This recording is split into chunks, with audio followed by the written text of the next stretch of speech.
On the 5th of October 1915, my great-uncle, Lieutenant Aubrey Hastings of the 7th East Surrey Regiment, was killed in France, blown to pieces in his trench during the Battle of Loos.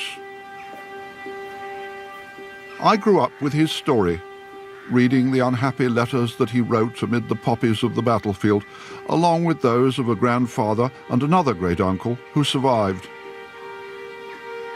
But this is the first time I've visited the cemetery at Fouquier-la-Bethune, where Aubrey's buried, one of some 900,000 British Empire dead of the First World War. Almost everyone in this country shares such links with that catastrophe for our forefathers and for Europe. It's a funny business, looking down at the last resting place of one of my own family whom I never met, who died in a struggle that I've spent decades reading about. Its horror is not in doubt. But where I part company from what we might call the Blackadder take on history is to believe that it was also futile, that it didn't matter which side won. In the 21st century, the British people are deeply wedded to the idea that the Second World War was our good war, the first our bad one. But what if we'd stayed out? What if Germany had won? In my opinion, the deaths of Aubrey Hastings and hundreds of thousands of his comrades were assuredly a great tragedy, but they were not for nothing. Many British people honour the men who fought and died with a mixture of sorrow and a sense of waste. A belief that no cause could have justified so horrendous a sacrifice. But 100 years after the outbreak, it seems time to revisit the reasons we went to war in 1914. I want to argue that far from Britain having plunged into a bloodbath we could have stayed out of, our part in the First World War was tragically necessary.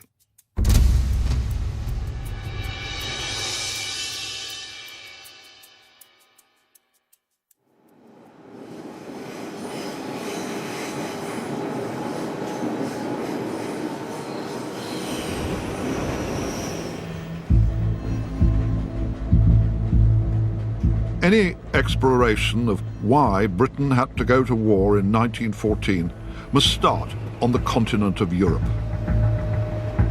The spark was ignited in the Balkans on the 28th of June when Gavrilo Princip, a Bosnian Serb, shot dead Archduke Franz Ferdinand, heir to the Austrian throne.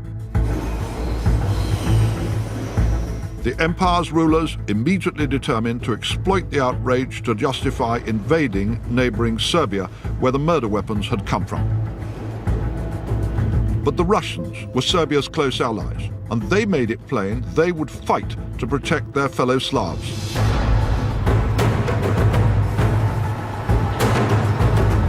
Through July 1914, the great continental powers waded ever deeper into crisis. But from the outset, the key player was Germany.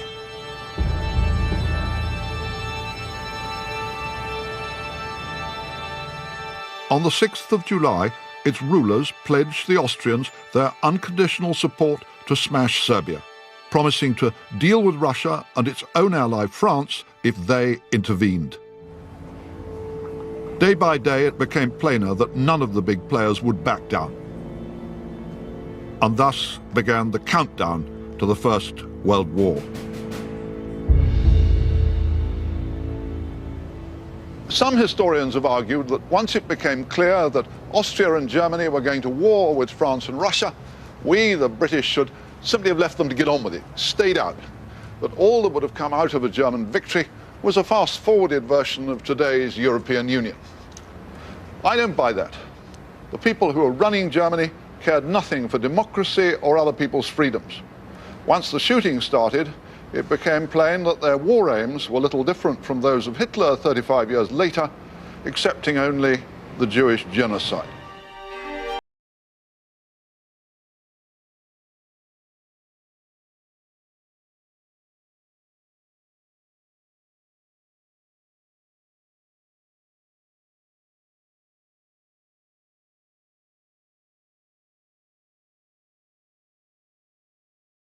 But there's an overriding case that German recklessness contributed more than anything else to make a conflict intended to settle a local score escalate into a European.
But while the Reichstag dominated domestic affairs, it was the Kaiser, the so-called All-Highest, Wilhelm II, who still made every key appointment and controlled decisions about war and peace. Wilhelm was a weak man who sought to masquerade as a strong one, chronically unstable and prone to violent mood swings. He wasn't at heart a warmonger, as of course Hitler was, but he loved to play at soldiers. He offered threats and blandishments to other powers, which he always got in the wrong order.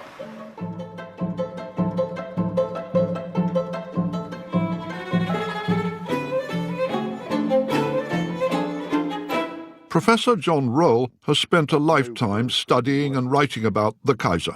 How personally influential was Kaiser Wilhelm in the decision for war? Kaiser Wilhelm took over the reins from his father in 1888 and inherited Bismarck's immense power himself when he threw Bismarck out. But not content with that, he then went back to an almost 18th century notion of monarchy. In other words, he insisted on ruling personally. With the result, he appointed all ministers, all the chancellors, all the generals, all the admirals himself personally, according to his likes and dislikes. He was an extremely assertive bully. Well, it was just an extraordinary situation that you had a socialist majority, violently anti-militarist majority in the Reichstag, and yet exercising no influence at all, really, over this regime and foreign policy. Yeah. One of the reasons, I believe, behind the German general's decision to go to war around about 1914 was the rising tide of democracy at home. The thinking was, well, if we leave it too long, we will not be able to get our way and do what we really need to do to make Germany great. So we better go before that time comes. The most powerful institution in Wilhelm's empire, and indeed in all continental Europe, was the German army.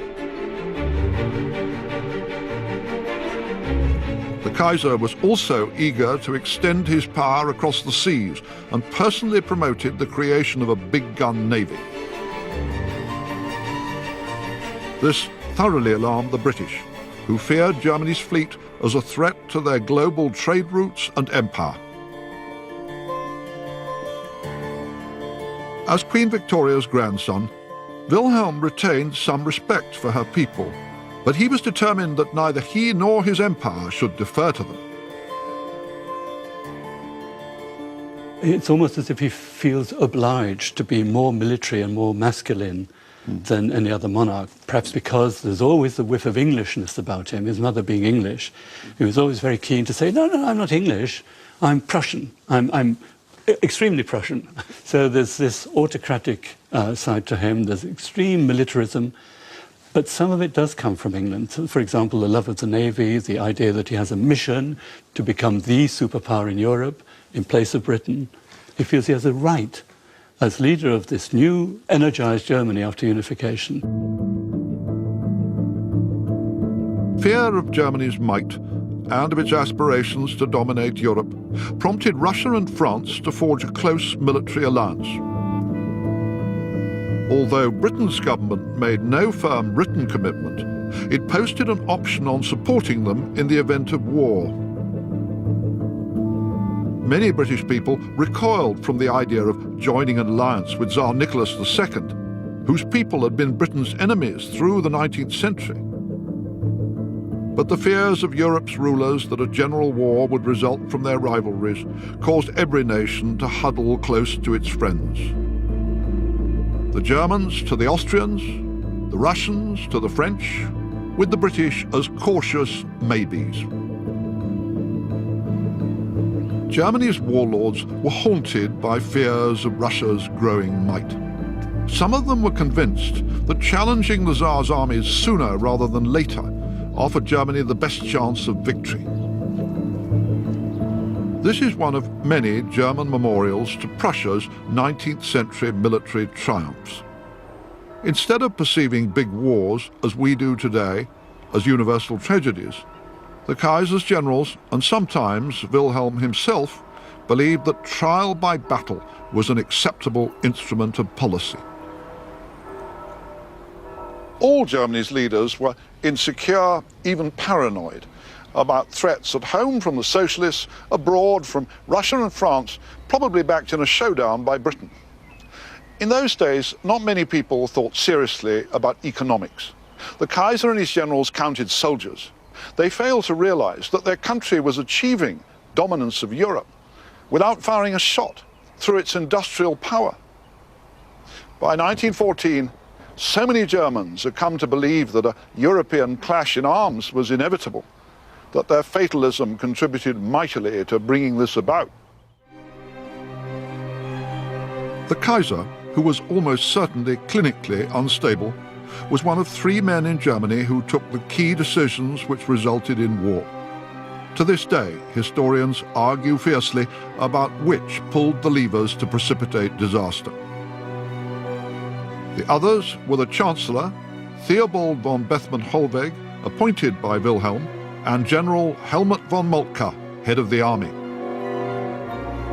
The Kaiser and the Chancellor were the ones who, on the 6th of July, promised Austria Germany's support against Serbia. Bethmann-Hollweg, knowing that Russia was committed to protect the Serbs, pressed the Austrians to hurry their invasion to preempt the Tsar.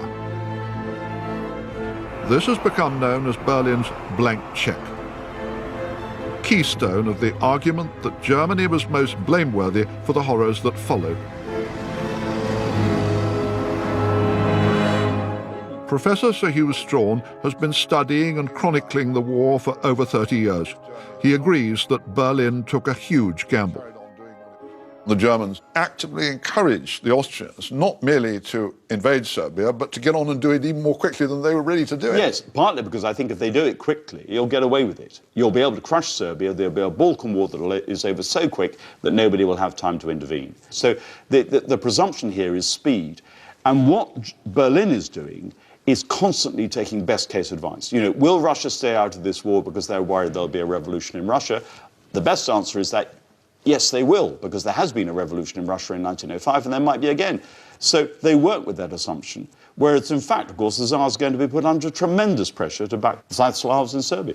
But throughout July, the one nation, surely, that had the power to stop this process, if the Germans had said to the Austrians, stop, do not invade Serbia, there would have not been a general European war, would there?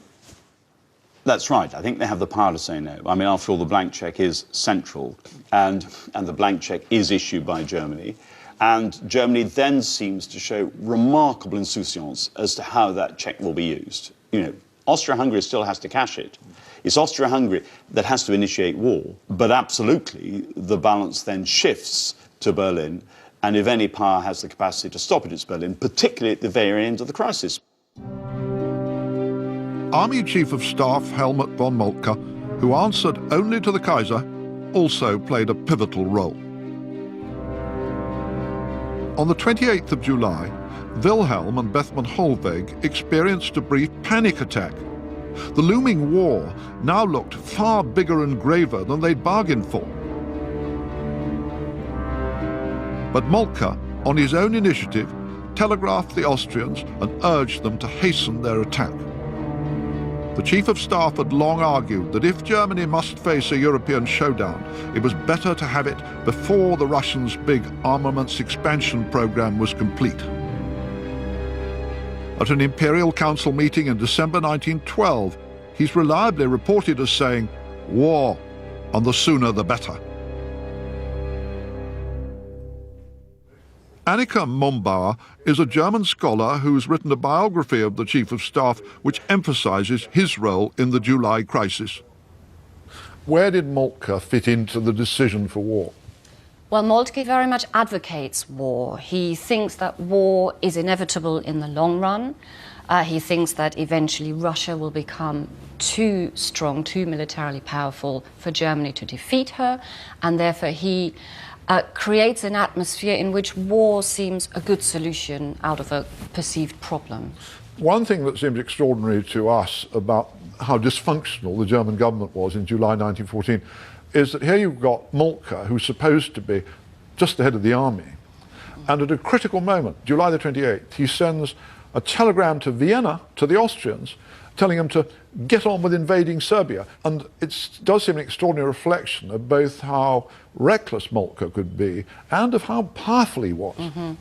Well, you're right. He does send that telegram, and in Vienna they end up saying, well, who Who rules in Berlin? Who rules in Berlin, Moltke or Bethmann? Or was it, in fact, the Kaiser? So yes, you're completely right. He exceeds his authority, if you like, by sending this telegram. Germany's leadership in July 1914 was extraordinarily reckless in accepting the risk that by promoting a small Balkan war, they would trigger a huge European one. When it became plain that the Russians would fight rather than see Serbia go under, the Germans refused to take the one step that could have prevented a general European catastrophe, telling the Austrians to pull back. Instead, they themselves prepared to mobilize against Russia. And that's why I believe they deserve most blame for all that followed. On the 28th of July, Austria declared war on Serbia, and 2 days later, the Tsar ordered his army to mobilize. Germany then issued two ultimatums, one to Russia and another to France, its ally.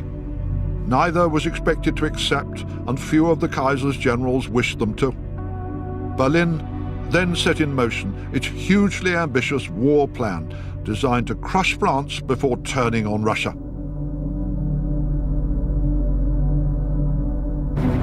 Created almost a decade earlier by Moltke's predecessor, Count Alfred von Schlieffen, the plan required an invasion of France by way of its back door through neutral Belgium.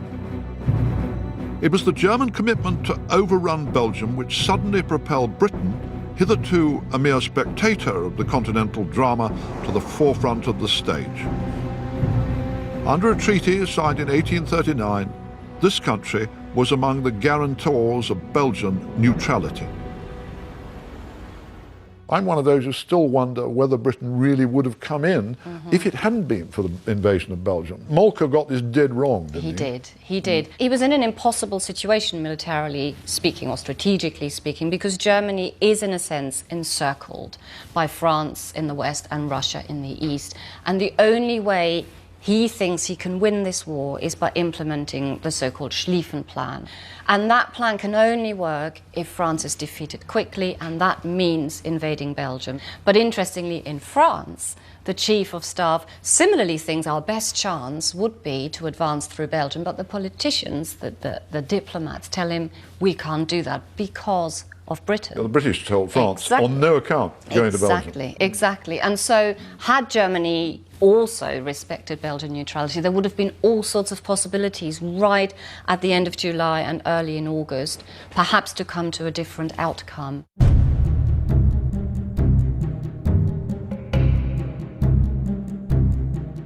Thus, in the first days of August 1914, Germany prepared to invade and crush France in a campaign of 40 days before turning on Russia. Europe had a war, but must the British be in it? Would they fight?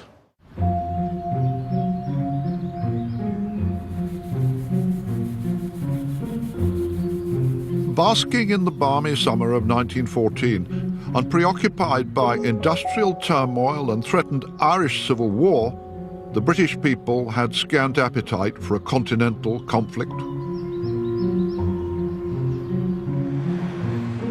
But Liberal Prime Minister Herbert Asquith and several key cabinet colleagues were appalled by the prospect of Germany achieving dominance of Europe. They doubted that Britain could merely remain a bystander while this happened. One such was the Foreign Secretary, Sir Edward Grey, who played a critical role.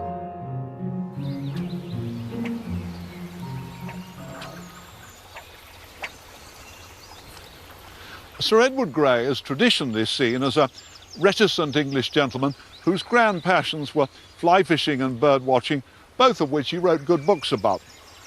But more recently, he's become a focus of fierce controversy.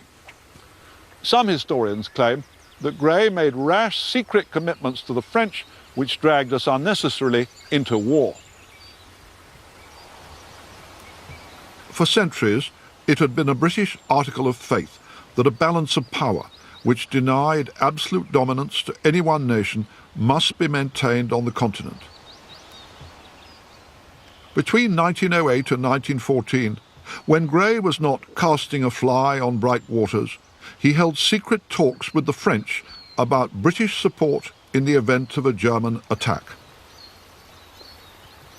The Foreign Secretary was less clever and less of a statesman than his admirers thought. But the claim that he should be damned for dragging Britain into an unnecessary war doesn't stand up. I suggest that Grey was a realist about the difficulty, indeed impossibility, of Britain simply standing by doing nothing while Germany conquered Europe. If the French and Russians had been beaten, as they almost certainly would have been if Britain hadn't come in, who can imagine a victorious Germany allowing Britain to continue ruling the waves and the world's financial system any more than Hitler would have done if Churchill had tried to strike a deal with him in 1940? Nothing Grey said beforehand could have deterred the Germans, because they had weighed Britain's military power and discounted it. The little British army seemed incapable of influencing a huge clash of continental hosts. The Royal Navy was thought irrelevant because, in the Kaiser's scornful words, dreadnoughts have no wheels. The Foreign Secretary's secret and unwritten assurances to France seem to me to have reflected not warmongering but prudent and essential precaution. In July 1914, by proposing an immediate European conference, Grey did all that he could to avert war. Sir Michael Howard is Britain's most distinguished living historian. He and I have spent many hours discussing the vast puzzle of 1914 and, crucially, whether Britain could have done more to avert disaster. Grey's proposal, which they rejected out of hand, to address the confrontation between Austria-Hungary and Serbia by having a peace conference, it wasn't a contemptible proposal, was it? If they wanted a diplomatic outcome. I mean, it was absolutely typical Grey thing to do, a typical sort of liberal solution. And the Germans rejected it flatly. The Germans rejected it flatly because this would have meant letting down the Austrians, and they were not going to let down the Austrians. There was this sense throughout all classes in Austria, it is time to finish with the Serbs. If we don't finish with the Serbs, they will nibble us to death. This is the moment to strike. The Germans, knowing this was the case, were not going to bring in the Austrians to debate about what their future was going to be. So to that extent also, I would say that the Germans were responsible for not letting there be a peaceful settlement. On the 2nd of August, the Germans issued an ultimatum to King Albert of Belgium demanding passage for their armies. He flatly refused and appealed to Britain as a guarantor of his country's neutrality. Thus it fell to Sir Edward Grey to convince a still reluctant British Parliament of the necessity for Britain to join the war on the continent. On the afternoon of the 3rd of August, Grey delivered the most important speech of his life to the House of Commons. By now, most of the cabinet believed that Britain must fight in the name of Belgium's rights.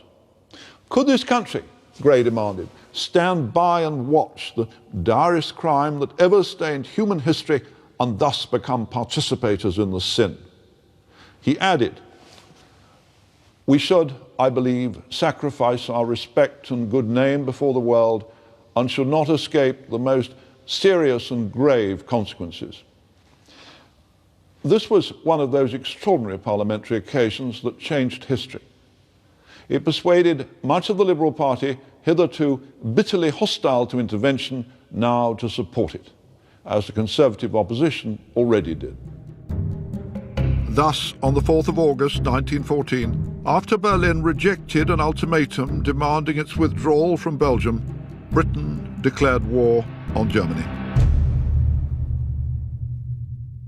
Was Belgium the real reason that Britain went to war in 1914, or as some historians nowadays try to argue, oh, it was just a pretext that the British government really wanted to fight anyway? Yeah. Well, I would tend to say it's both and. There are two arguments here. One is the security of Belgium and the absence of a dominant power on the mainland of Europe is seen as central to Britain's strategic position. There can't be the equivalent of Napoleon facing Britain across the Channel and dominating Britain's routes to the rest of the world.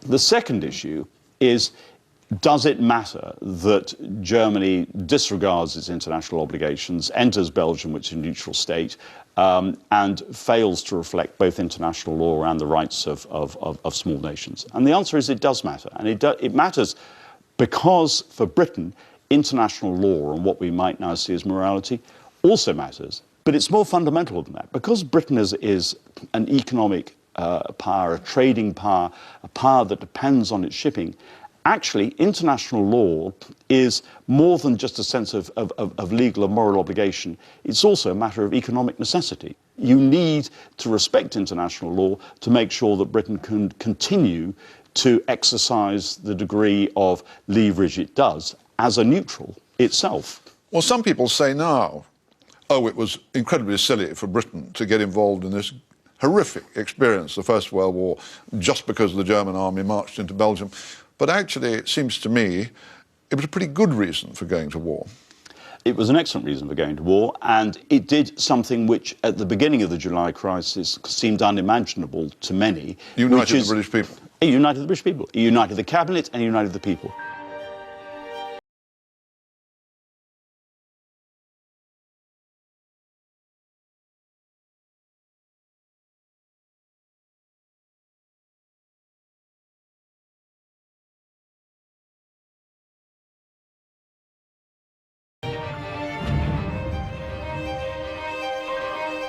Within days, the first reports appeared in the world's newspapers describing the extraordinarily brutal conduct of German troops towards the Belgian people.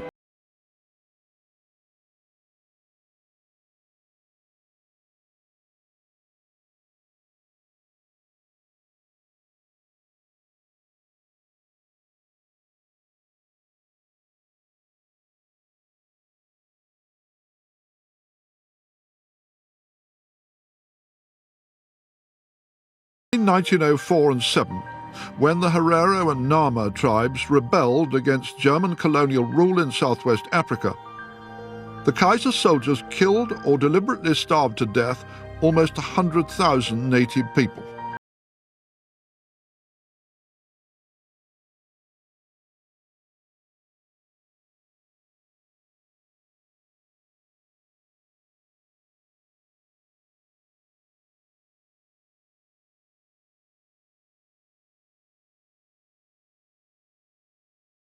The Herero genocide had been far away in Africa. In August 1914, world opinion was stunned by German savagery towards fellow Europeans.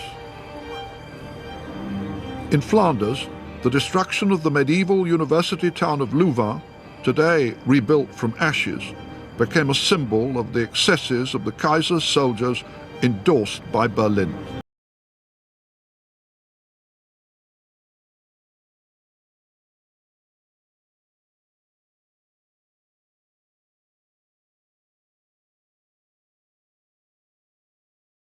We're here in the university library at Louvain. What happened here? Well, on the 25th of August, there was the sound of fighting, German soldiers shooting at what they claimed was a civilian insurrection. Round about 11 o'clock in the evening, this beautiful university library was broken into by the German soldiers and deliberately set fire. One young Jesuit, Father Dupérieux, had written in his notebook that he thought the Germans, in burning down the library, had done something as barbaric as the destruction of the Library of Alexandria in antiquity. This was seized by German soldiers and he was summarily executed. And by the 29th or the 30th, you have to imagine Louvain as an almost empty town. The population that hadn't been deported gradually straggled back in to find between 1,500 and 2,000 buildings destroyed, and well over 240 of their own townspeople had been killed.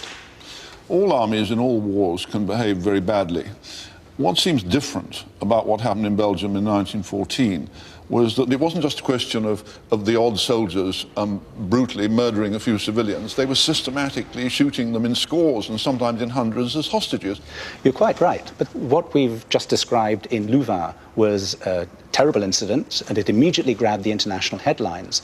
But it was typical of something that happened across the whole invasion front in Belgium and also in eastern France. And it wasn't the worst case in terms of the death rate. Dinan was destroyed as a town and 674 of its inhabitants executed 2 days before. In cold blood? In cold blood.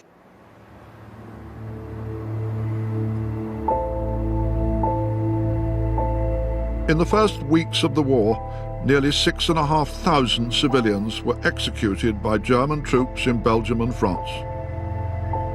Berlin claimed that they were merely exacting legitimate reprisals for resistance by civilians, so-called francs-tireurs. But John Horne rejects this. You found no evidence at all of franc-tireur activity, did you, of guerrilla activity against the Germans? None. It was, apart from the odd, very isolated incident, but nothing which justified the German accusations, which was that there had been what they called a Volkskrieg, a people's war, a mass uprising. And the Kaiser, already by the 9th of August, only a week into the war, is accusing the King of the Belgians of fomenting such an uprising. It didn't happen. It was the institutional response of the German generals and right up to the Kaiser that seemed striking, and it does seem to say something about the character of the regime. That's right, because very quickly, what starts out as panics and localized responses by German soldiers is immediately endorsed by the whole German command structure. And then what swings into play is a series of very brutal reprisals which are justified in terms of German military doctrine as to what you do when you're faced with civilian uprising. For years, apologists for Germany claimed that the Belgian atrocities were figments of Allied propaganda. Some of the stories that made headlines in 1914, for instance, claims that thousands of babies were maimed by German soldiers, were indeed fabrications. But a big truth persists. The German army behaved with systemic barbarity during its advance across Belgium and France. Its actions persuaded many hitherto doubting British people that they had chosen the right side in the ghastly conflict that was unfolding. Some historians today claim that the British government's decision to go to war in defence of Belgium's neutrality was simply a fig leaf, a pretense, when really it was all simply about supporting the French against the Germans. I'd put it a bit differently. Yes, it's true that some key ministers wanted to fight anyway. But Belgium provided a tipping point. All sorts of British people who cared nothing for Serbia or Russia could easily get their minds around the notion that it was outrageous that the most powerful army in Europe proposed to crush beneath its boots a small state simply to serve the convenience of the Schlieffen Plan. And wasn't that indeed a decent and honourable reason for Britain to go to war? Had Germany been victorious on the continent, Britain would have found itself in a desperate and lonely predicament. If the Germans had won, and now I hypothesize, there would have been an Anglo-German war within a matter of years. The fear in Britain was that a power which unified the continent would then be in a position to challenge Britain's command of the sea, if she commanded, challenged and successfully overturned Britain's command of the sea, not only would we no longer have an empire, we would be at the mercy of whoever commanded the whole of Europe. That was what the British feared. That was what... And they were right to fear it. And they were right to fear it because there was a substantial element in Germany, led by the Kaiser, whose one objective was to challenge Britain as a world power, to build a great navy which could then defeat the British, and Germany would then become a world power at the expense of the British. So if the Germans had won the war, I see no way in which they would not have used their dominance of Europe to bring the British down. So we would not have avoided a war, we would only have postponed one.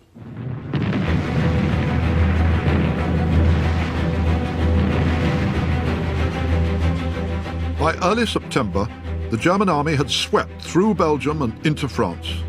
With Berlin believing that its victory was imminent, Chancellor Bethmann Hollweg drew up a list of his country's demands at the peace talks.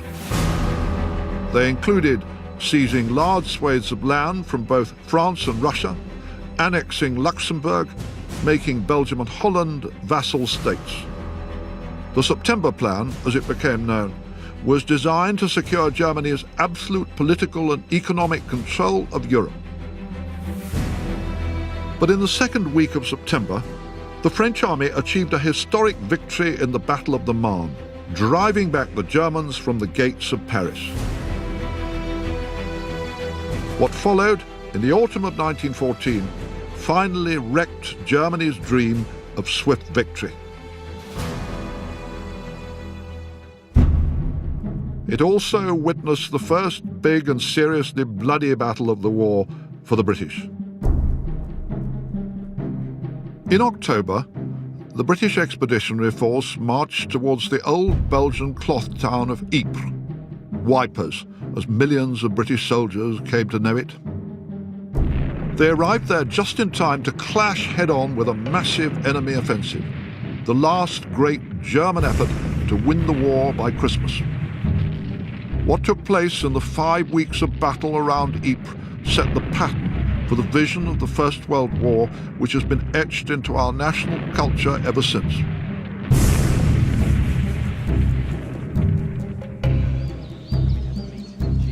Former soldier Clive Harris today guides visitors to the battlefields of the First World War, and especially those around Ypres. But you can see it's shell-torn. He's brought me to Polygon Wood, one of the most famous or notorious landmarks of the desperate struggle in 1914. It's right at the edge of the Menin Road, which runs back towards Ypres, which is about 5-6 kilometres behind us now. It sits right at the centre of the battlefield as well. So from the moment the Germans attack us on the 18th of October, right through to the last knock-ins of First Ypres on the 11th of November, this wood here and the two woods just to the rear of us were key as part of the battlefield. This is where the Germans made their last huge push of 1914 to try and win the war before Christmas. They did, yeah. They now realised that they needed to knock us out of the war, and by doing so they needed to capture the Channel ports, and therefore they moved away from the von Schlieffen plan to a degree, and the capture of Ypres. This is the last thing. Other side of Ypres, there is no defences. It was our last chance. There is nothing behind us but the Channel ports. And there were battles all over the shop, small battles all over the wood here. They were, yeah. We tend to think that the British line would be a continual line when in fact it was more a series of outposts, and quite often units found themselves isolated and having to make small unit charges into Germans as opposed to a larger cohesive defence. Here in western Belgium, the war of manoeuvre, ranging across thousands of square miles that had been waged through the late summer of 1914, gave way to a stalemate across the Western Front. The technology of defence and destruction, artillery and machine guns, had achieved a dominance which confounded the generals of both sides. At Ypres, cavalrymen saw their horses almost for the last time before being obliged to join a death grapple on foot. Well, we're here. This is the site of the Horse Guards Memorial, and it marks an area where the Horse Guards fight as infantry pretty much on this spot. We're just on the... So they came charging up, dismounted... Yeah, initially by pushed horseback. This actual spot's where one of the machine gun positions, because it gives us a great arc of fire over advancing enemy. But what seems important here, Clive, it wasn't just that the British threw back the German army, it was also that the whole character of the war changed for all the armies, that here was where they first came to terms with what everybody now understands as the full horror of the Great War, wasn't it? Yeah, trench warfare, and this is the end of that war of movement that starts in the August, all the way down to the Marne, all the way back again, and it's here that we start to dig. So, yeah, we're on the spot where it changes. And when it started to rain, Yeah. they weren't in the earth, they were in the mud. Yeah, then you have to learn to cope with things such as trench foot and how to get around that and reinforce your trenches to withstand bombardments. We're no longer going to see artillery now in front of the infantry firing as field guns. They're going to be behind the lines or certainly in sunken lanes and that sort of thing. And nobody dares show his head above the parapet. No, we go subterranean from now on, that's right. Any movement by day would have been suicidal, yeah. But the British paid a devastating price for their narrow victory at Ypres. 56,000 British soldiers were killed or wounded in a month. The old professional British Army was largely destroyed.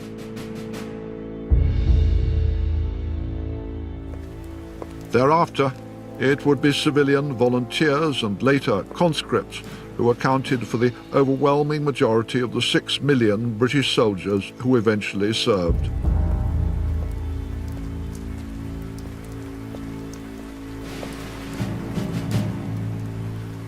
But however terrible the sacrifice, it seems mistaken to imagine that there was ever an easy means by which the war could have been ended.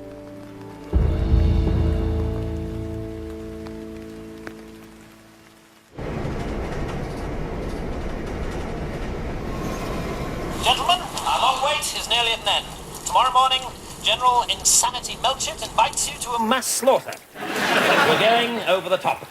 Well, huzzah and hurrah! The hugely successful Blackadder series epitomises the enduring popular view of the First World War, that the British Army fell victim to idiot commanders devoid of brains or courage.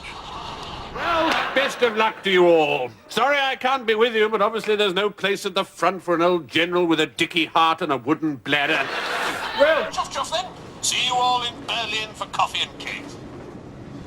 Most of the war's commanders really were pretty unlovable and unimaginative men. But once the most powerful industrial states in Europe were locked in strife, it seems wrong to imagine that even a Wellington or Napoleon could have found an easy road to victory. George Orwell wrote a generation later that the only way to end a war quickly is to lose it. He was right. The trench stalemate on the Western Front posed intractable problems which no commander proved able to solve. Generals needed to be able to control their forces by telephone and could only do so from behind the front rather than at the head of their troops as on history's battlefields. But the price of long-distance command was to create a divide between the top brass in their chateaus and their men calf-deep in mud, which has made an enduring and bitter impact on posterity's view of the war. In the summer of 1918, Allied forces finally broke the stalemate on the Western Front and pushed east across France, with the British Army taking more prisoners than all their Allied partners put together. The Germans, exhausted and demoralized, fell back in growing disarray until an armistice was signed on the 11th of November.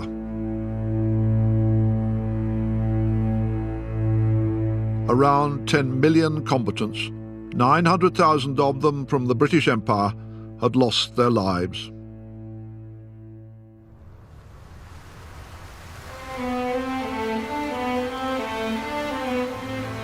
Two months after the shooting stopped, the victorious Allies convened a peace conference at the Palace of Versailles outside Paris. Their task was enormous, their purposes the most ambitious in history.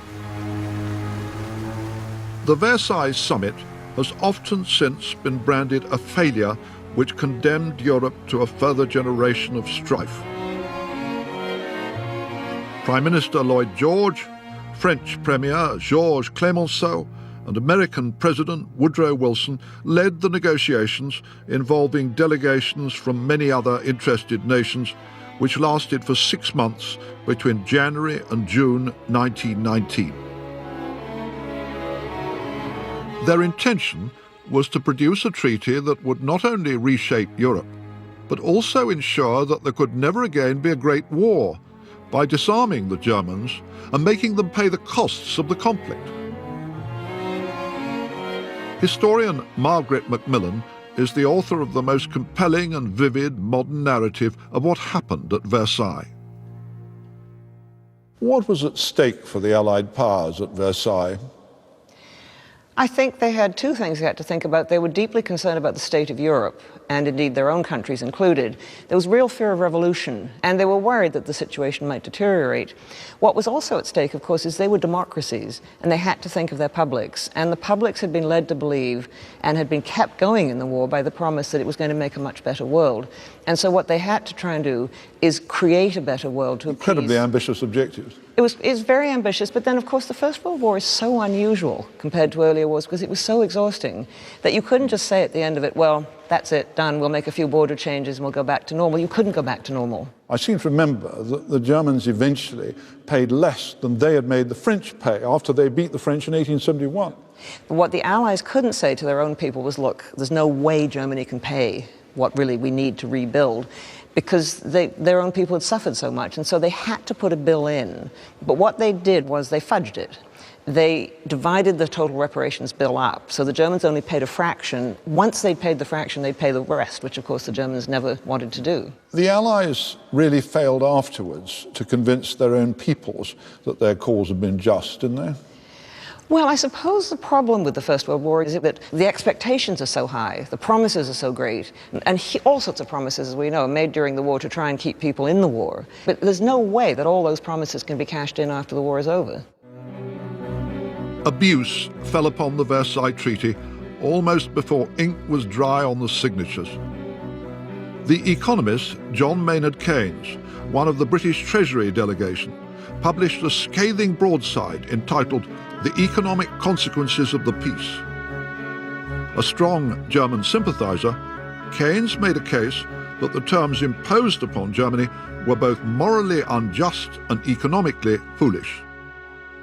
How influential was Maynard Keynes in his book, The Economic Consequences of the Peace, which absolutely damned Versailles? It was very influential. I mean, he wrote it very quickly. It became a bestseller immediately, and it's been in print ever since. And it's a brilliant polemic. It's not fair. He paints this picture of these greedy, selfish, hard-hearted, cynical men dividing up Europe, punishing Germany, and they're just making a complete mess of it. I think there's also, he represents a whole generation of younger people who had supported the war, believing that the world was going to be a better place, and when they saw it wasn't going to be, they reacted and blamed the people who were trying to make peace for everything. I would have thought one of the huge unfairnesses of Keynes' book is that he never set it in the context of saying, all right, even if the Allies had made a fumbled, bungled peace, if the Germans had won, and if the Germans had been making the peace, it would have been a vastly crueler and worse one for Europe. Well, I think there's plenty of evidence that what the German High Command, and they were basically in control of Germany by this point. By 1918, you had a military dictatorship in Germany. And what they were planning were pretty extensive annexations of other people's lands in the West. And in the East, they were planning to extend their influence. In the Treaty of Brest-Litovsk, they had forced the Bolsheviks, who were desperate, to give over whatever gold they had left. They'd set up an independent Ukraine. I mean, the evidence is, unless they'd had a complete change of heart, it would have been a very harsh peace. Today, an awful lot of people have come to feel a real guilt about the Treaty of Versailles. Oh, it was an unfair treaty to Germany, that it contributed to the rise of Hitler. It got it wrong. Was it the harsh, vindictive treaty they claim? The trouble with the treaty, I think, is that it appeared to be harsher than it actually was. And of course, it was all about implementation. And in the end, most of those clauses which limited German power and forced Germany to pay reparations were not really implemented fully. And so I think there's a perception of the treaty as very harsh. My question always is what would you have done otherwise? How would you have treated Germany if you felt it had caused the war and caused this catastrophe for Europe? What would you have done? Wouldn't you have tried to limit its power? Because Versailles failed to deliver a lasting peace, it has become unjustly blamed for the fact that a Second World War had to be fought. In truth, so many violent forces and crises shook Europe between 1919 and 1939 that it seems absurd to blame the peacemakers for having failed in their grand purposes. In the decade following Versailles, all Europe groaned under the burden of paying the bills for the past conflict. Britain was almost bankrupt, and the moral and political regeneration which Prime Minister Lloyd George had repeatedly promised failed to happen. Many men came back from the army to find their old jobs taken by civilians, often women. Whereas in 1945, veterans returned to a country run by a Labour government committed to creating a welfare state, after 1918, the old gang remained in charge of an unreformed British society. Those who had fought felt that they had been sold a false bill of goods.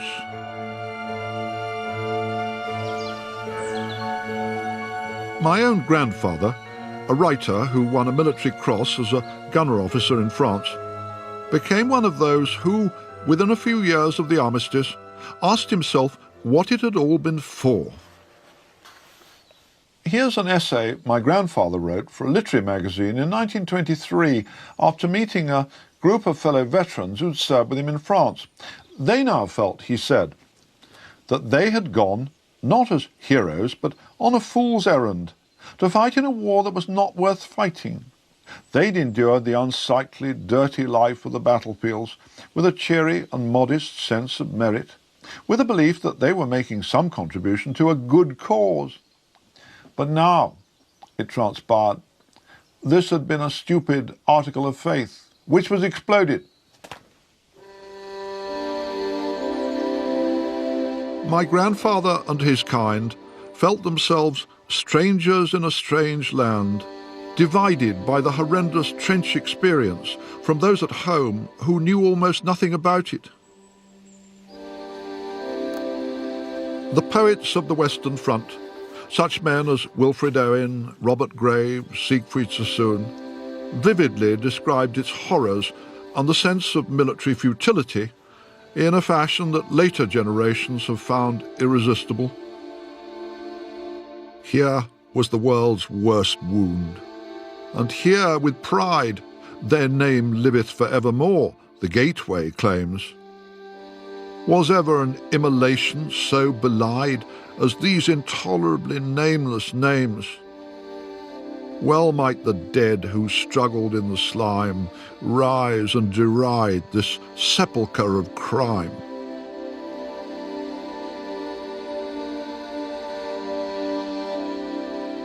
But Sassoon and his kind never addressed the huge question of how on earth Britain could have escaped from the war except by conceding defeat.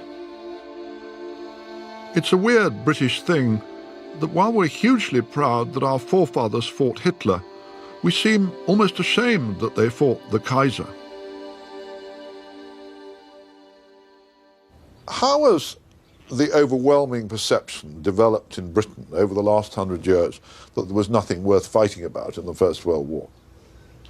Well, the interesting point is not so much that after the war opinion changed or opinion veered to the point when it said that was a bad war, it was badly conducted, it was a waste of time, a waste of blood, and it should never have happened. Nobody thought that in 1918. I think nobody thought that for another 10 years, until about 1928 and 1930. The poets did. The poets did, but the interesting thing is whether people would have been interested and affected by what the poets wrote. They became expressive of a public opinion in 1928. They weren't expressive in 1918. By the end of the 1920s, there's this worldwide slump.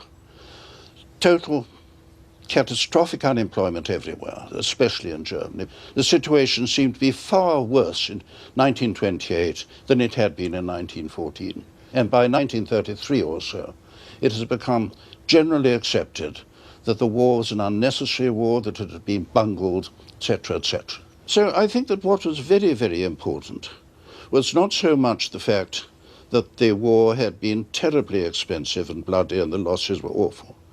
It was that nothing seemed to have come out of it of any good. Europe's descent into the turmoil and privations of the 1930s caused many people to view the Great War as bungled, the peace shambolic. Some perversely blamed the victors for the rise of Hitler and Nazism. While many people today still think of the First World War as a bad war, the Second has come to be seen by contrast as a virtuous crusade against the Nazi architects of genocide.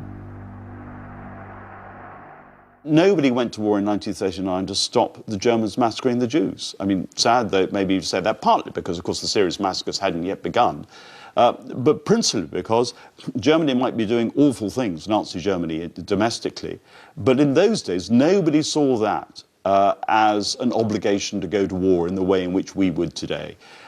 So, in some respects, both wars break out for similar reasons. Great power rivalries and the concerns of the balance of power within Europe and what is happening within Eastern Europe, they're remarkably similar in their causation. And it is perverse that we have closed the Second World War as the good war and the First World War as the bad war. And of course, we have not remained sufficiently, I'm talking we as British now, have not remained sufficiently independent-minded or sufficiently historically aware to put these things in our own and a proper context.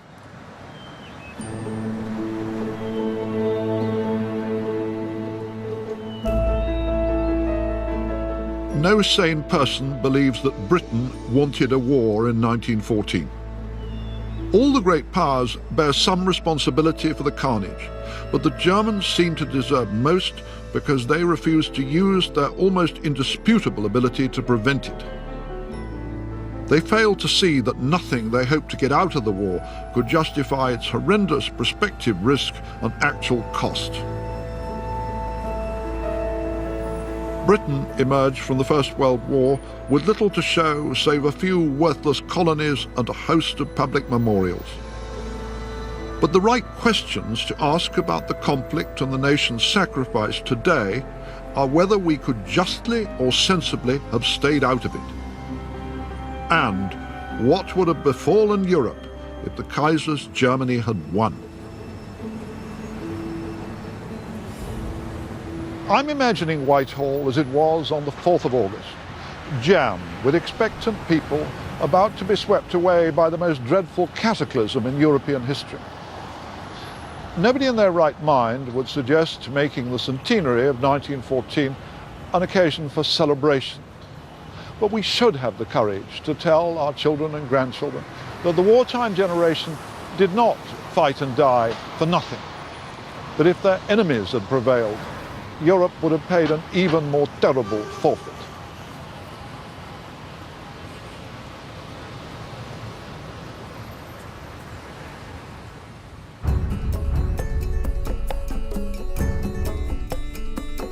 To explore further the story of how the world went to war in 1914, go to bbc.co.uk/WW1.